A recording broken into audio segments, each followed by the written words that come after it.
할렐루야. 네, 벌써 4일째를 맞이했습니다. 여러분 너무나 사랑하고 축복하고 또 존경합니다.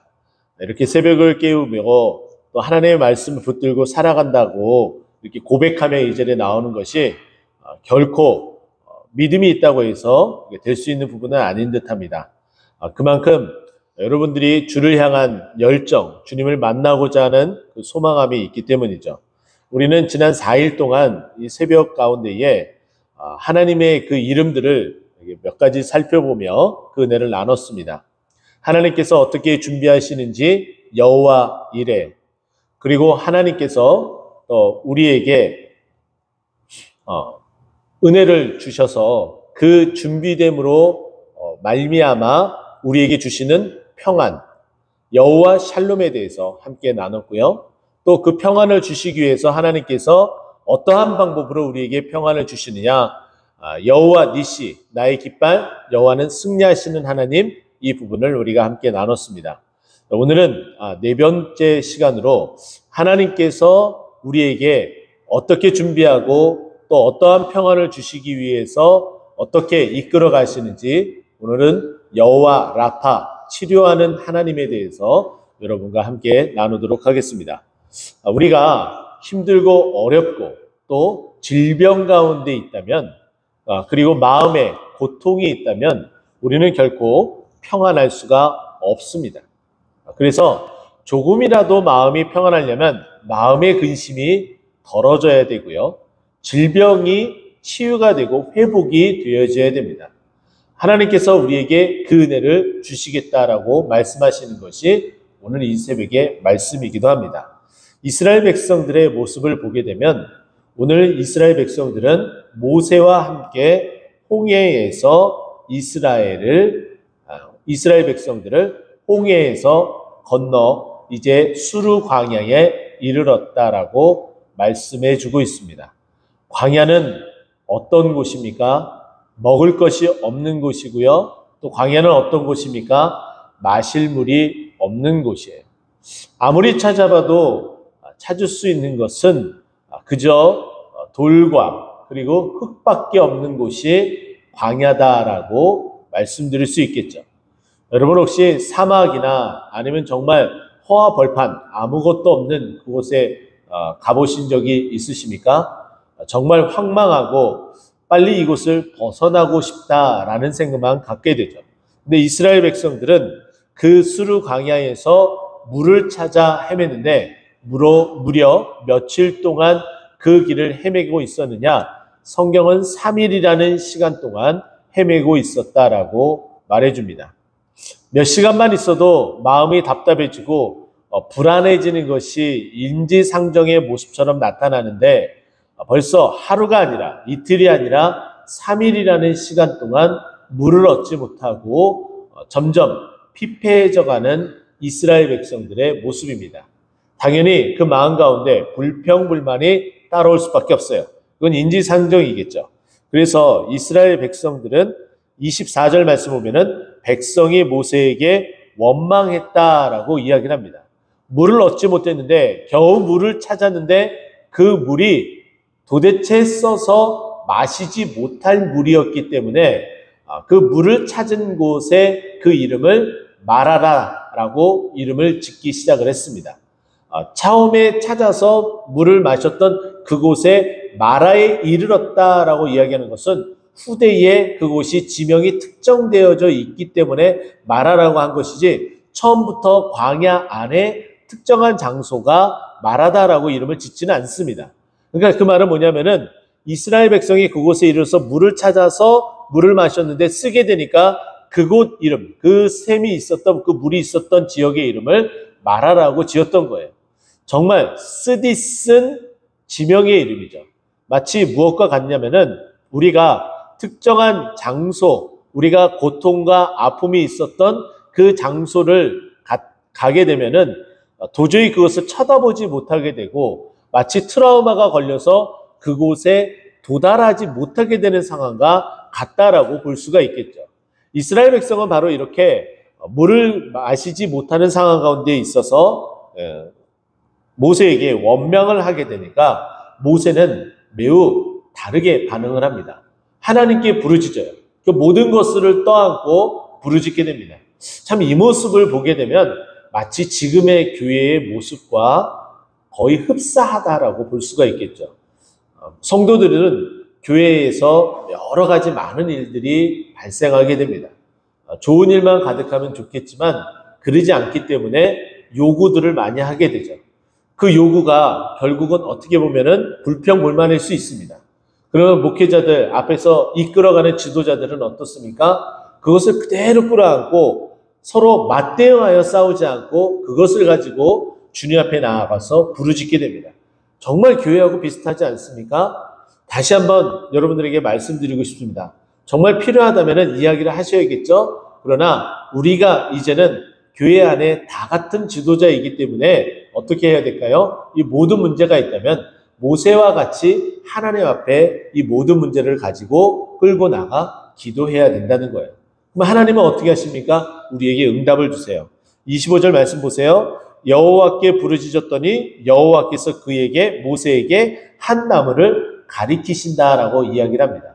하나님께서 이 모든 문제의 근원을 한 방에 해결시켜 주시기 위해서 바로 즉시 응답을 해주십니다. 한 나무를 지적을 해줘요. 그 나무를 지적해서 그 물에 던져라. 그 쓰디쓴 마시지 못하는 그 물에 던져라 라고 이야기를 합니다. 그렇게 되었더니 어떻게 되었어요? 그 쓰디쓴 물 마시지 못하고 즉각 입으로 들어가자마자 퇴하고 뱉었었던 그 물이 달게 되었어요. 너무나 신기하죠. 기적이 일어난 거예요. 하면서 지금까지 갈증에 목말라 있었던 불평불만이 가득 찼었던 이스라엘 백성이 너무나 달고 맛있는 그 말을 하염없이 마시기 시작을 합니다. 우리 성도님들도 하나님께서 주시는 그 달고 단 그 말씀, 성령의 그 능력을 여러분 힘껏 마음껏 받고 마시고 누리는 여러분 되시길 간절히 축원드립니다. 정말 이렇게 물을 달게 된 그 물을 마시고 나서 하나님께서 그 갈증을 풀어주고 나서 하나님이 어떠한 일을 행하시는지 한번 보세요. 25절 뒷부분입니다. 거기서 여호와께서 그들을 위하여 법도와 율례를 정하시고, 여기 보면은 바로 그 즉시 그들이 갈증이 해소되자마자 하나님께서 거기서 바로 그곳에서 무엇을 했다고요?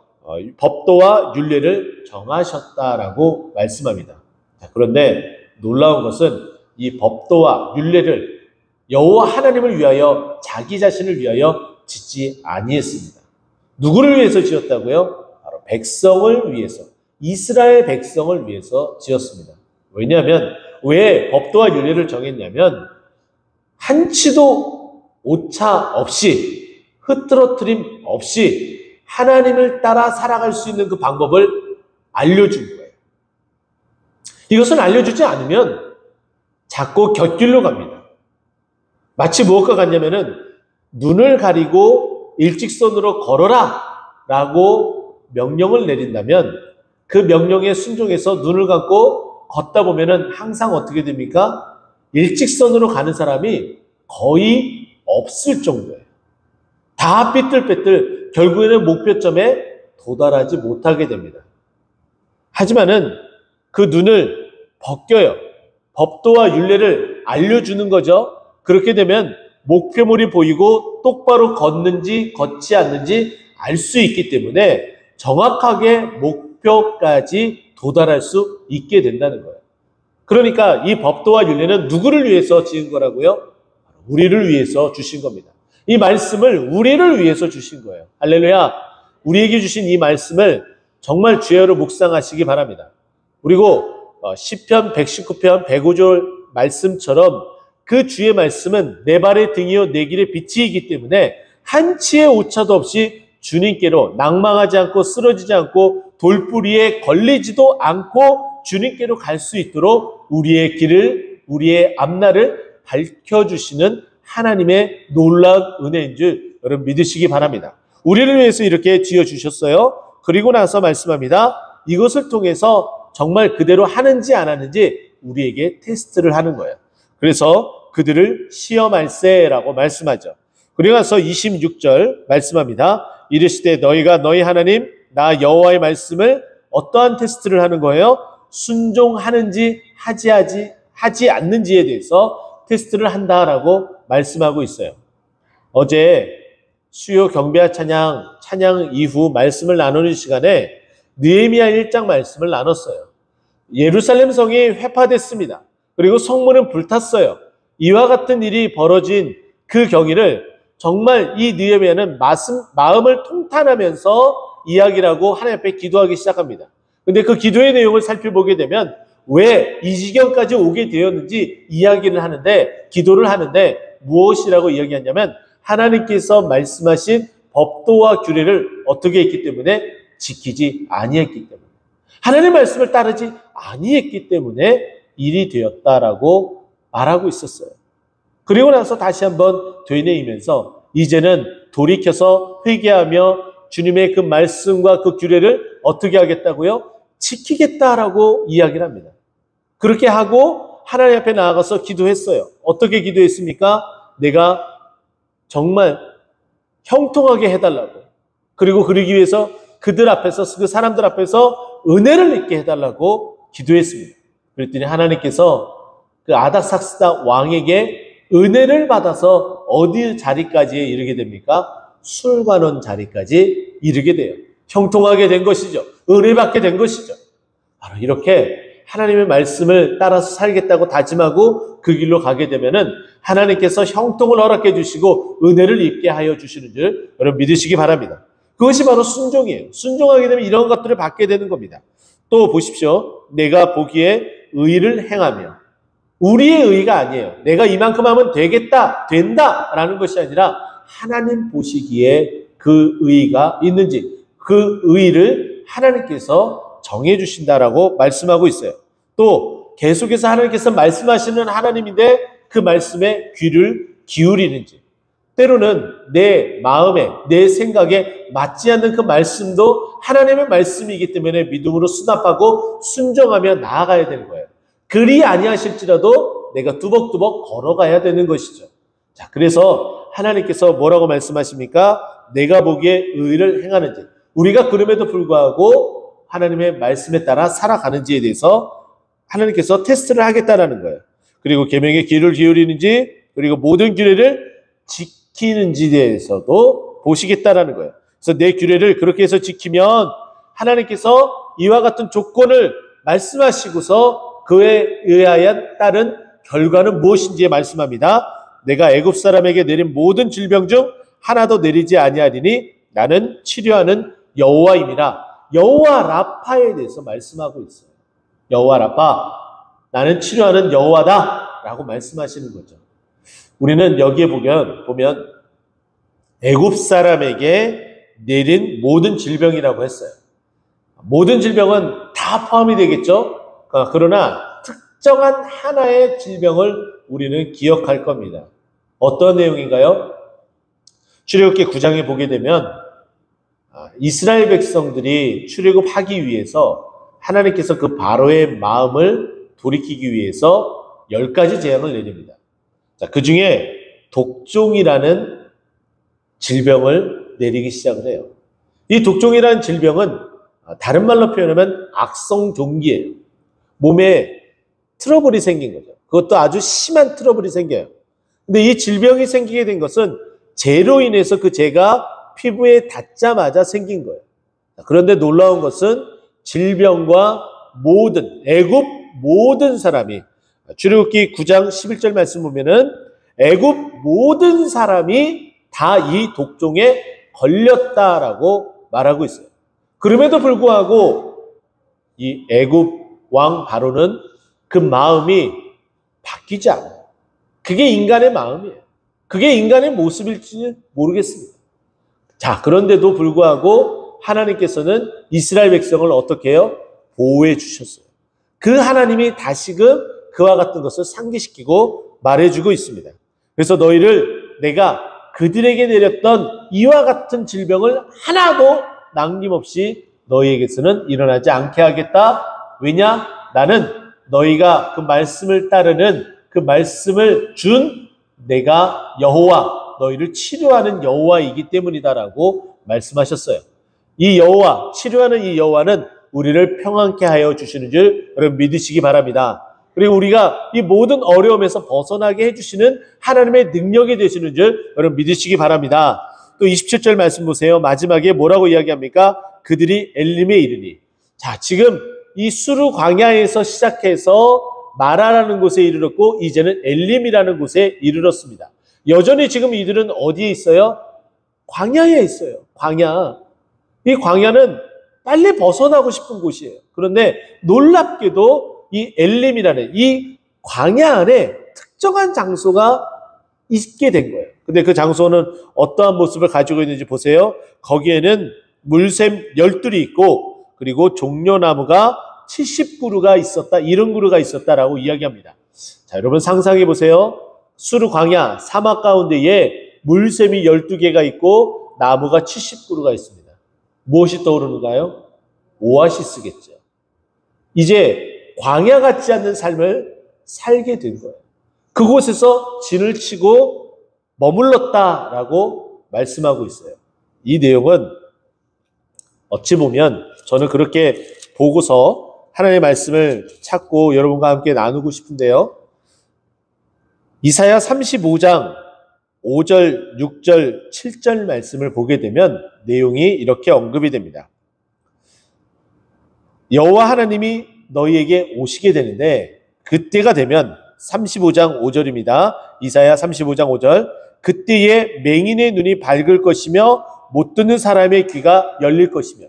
우리가 알고 있는 것처럼 메시아가 오게 되면 이와 같은 일이 벌어진다라고 말씀을 드렸어요. 바로 그와 같은 일 나타나게 됩니다. 그리고 6절. 그때는 저는 자는 사슴같이 뛸 것이며 말 못한 자의 혀는 노래하리니 이는 광야에서 물이 솟겠고 사막에서 시내가 흐를 것입니다. 할렐루야.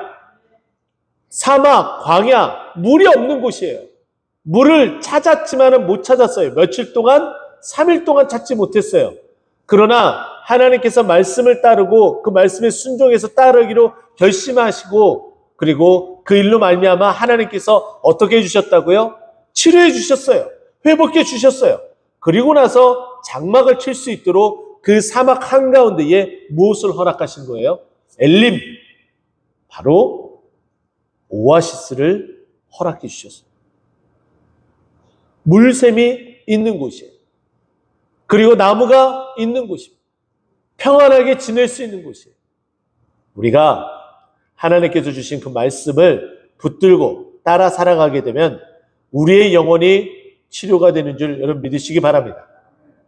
우리가 주일 저녁에 우리가 주일 저녁 우리가 오후 찬양 예배 시간에 함께 말씀을 나눴죠. 버가모 교회에 좌우의 날선 검을 가지신 하나님께서 예수 그리스도께서 어떻게 하셨다고요? 그 검을 가지고 치셨어요. 어떻게 해요? 어떤 부분을요? 환부, 아픈 부분을 치셨어요. 그 아픈 부분을 치신 것은 수술하는 용도의 날성검, 하나님의 그 말씀이라고 이야기를 나눴습니다. 또 그 날성검은 또 다른 기능이 있다고 그랬죠. 어떠한 기능이요? 우리의 잘못된 부분을 도려내는 것, 회복시키시고 도려내는 그 역할을 하시는 이 말씀을 붙들 때에 우리에게는 치료하는 여호와 하나님의 기적이 나타나고 또한 우리가 그곳에서 아무리 사막과 광야 같은 곳일지라도 평안케 되는 그 평안을 허락해 주시는 하나님의 은혜가 있는 줄 믿으시기 바랍니다.